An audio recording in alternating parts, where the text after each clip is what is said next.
Հարցեր քահանային, սիրով կշարունակենք պատասխանել ձեր հարցերուն և կոմենտներուն։ Պատասխան նամակ Ալիսա Մովսեսյանին։ Պաշտպանելով եկեղեցին,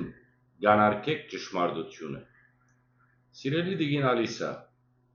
գարտացի ձեր հրապարակային արձագանքը նիդերլանդական օրագրի մեջ։ Վերլուծական հոդվածը, որում մեջ կփորձեք պաշտպանել հայ առաքելական եկեղեցին իբրև ազգային և հոգևոր գերակայություն, սակայն ձեր ամբողջ գրությունը իրականության մեջ կբացահայտե մանիպուլատիվ լեզու, կեղծ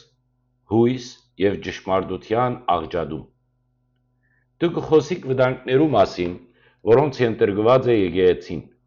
բայց մոռացած եք նշել, որ այդ վտանգը առաջացած չէ վարչապետի խոսքերեն, այլ եկեղեցական ներքին փդածութենեն,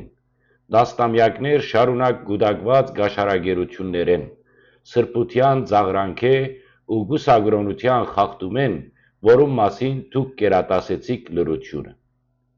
Ձեր ամբողջ արձագանքը կփորձե դարձնել հարցը Ադրբեջանի դեմ պայքարի, հայ ինքնության պահպանման և եկեղեցվո բարձր վարկանիշի, մինչդեռ իրականության մեջ հարցը շատ պարզ է։ Գարեգին երկրորդը Կդրիչ Ներսիսյանը ունի սիրուհի և երեխաներ կամ ոչ, խախտած է կուսակրոնության ուխտը կամ ոչ, արժանի է մնալու Սուրբ Աթոռին գլուխը կամ ոչ։ Եթե այս հարցերը վրդովեցուցիչ են ձեզ համար, ուրեմն վրդովեցուցիչ է ճշմարտությունը։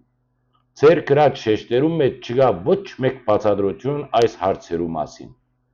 Դուք կխոսիք սփյուռքի սրբությունը չվնասելու մասին, բայց զվարճալի է տեսնել, ինչպես դուք արտարացուցած եք մեղքը իբրև ազգային արժեք պաշտպանելու պատրվակով։ Ձեզի հարց տամ. եթե հայոց կաթողիկոսը իսկապես խախտած է կուսակրոնության ուխտը և ունի ընտանիք, պիտի լրենք, որովհետև եկեղեցին կօգնե սփյուռքին։ Եթե եկեղեցվո մեկ առաջնորդը բռնաբարած է, պիտի լրենք, որովհետև ան բարեգործություն կկատարե։ Եթե վեհապարը կպաշտպանե Արցախը, բայց անձնական առումով կխայտարակե Սուրբ Աթոռը, այդ արդարացնել։ Ձեր միակ պատասխանը եղած է լրեցեք և մի բարձրացուցեք հարցը, որպեսզի վնաս չտա եկեղեցվո վարկին։ Բայց տիկին Մովսեսյան, պիտի կրկնեմ ձեզի այն, ինչ վաղուց պետք է լսած ըլաք։ Եկեղեցվո անունով մեղքը ծածկելը մեղք մնե ինքնին։ Կրկնեմ, եկեղեցվո անունով մեղքը ծածկելը մեղք մնե ինքնին։ Դուք խոսեցաք վարկանիշի մասին, բայց եթե Քրիստոսի եկեղեցին կամ միթե Քրիստոսի եկեղեցին վարկանիշի համար է, թե ճշմարտության։ Անոր առաքելությունն է սրբացնել, մաքրել, թեղ տալ։ Իսկ այսօր այդ եկեղեցին ինք հիվանդ է, ներսեն, վերևեն, և դուք իբրև սրտաբույր ուսուցչուհի Կիրակորիայի կփորձեք ձայն փաթթել գեղեցիկ ժապավենի մեջ։ Ձեր հարցադրումը թե ինչ նպատակ ունի այդ հոդվածը, շատ պարզ է։ Հոդվածը կբարձրացնե հարցը, որ դուք և ձեր նմանները ուզած եք լրացնել, իսկ ձեր նման արձագանքները միայն կհաստատեն, որ այն հպած է ճշմարտության նյարդին։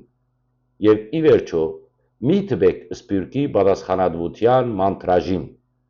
Դուք չունիք բարոյական իրավունք խոսելու սփյուռքի անունով, երբ կպաշտպանեք եկեղեցակամը առանց հաշվետվության, առանց զղջումի, առանց հրաժարականի։ Քաջությունը այս ժամանակի կարևորագույն արժեքն է։ Ձեր գրածը կեղծ վեհաբանություն է, որ կփորձեք թաքցնել մեղքը վարդապետությամբ։ Որպես եզրափակում ասեմ ձեզի, այսօր մենք ունենք միահեծան կաթողիկոս, որուն անձնական վարքը կսպառնա ամբողջ եկեղեցվո վարկին։ Մեր պարտականությունն է չլրել։ Դուք կարող եք ընտրել լրությունը և ծառայել համակարգին, բայց մի մեղադրեցեք մեզ, որ կնախընտրենք ծառայել ճշմարտությանը։ Փակեմ խոսքս, ուգաս ավետարանի 12 երկուքով, գա գսե մեր դերը, քանզի ոչինչ ծածկված է, ոչինչ ծածուկ պիտի մնա, ամեն ինչը պիտի բացահայտվի, Աստված օրհնեցես։